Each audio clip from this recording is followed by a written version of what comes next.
Ukrayna ən çoxu 2 il ərzində, bəlkə də daha tez tamamilə bizim olacaq. Bu sözləri Rusiyalı filosof Aleksandr Dugin deyib. Artıq orada suverenlikdən əsər əlamət qalmayacaq. Çünki Ukraynalılar bunda necə istifadə edəcəklərini qətiyyən bilmirlər. Heç vaxt bacarmayıblar və öyrənmək istəmirlər də.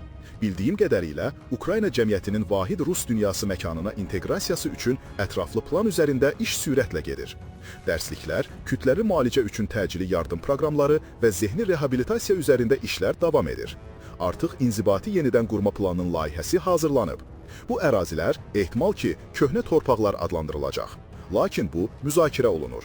Nasistlərin danışdığı rusofob ləhcənin saxlanılması və ya ləğv edilməsi ilə bağlı fikir birliyi yoxdur. Mən onun qismən qorunmasının tərəfdarıyam, amma hamı bunu dəstəkləmir. Biz bu məsələyə çox ciddi və hərtərəfli yanaşırıq.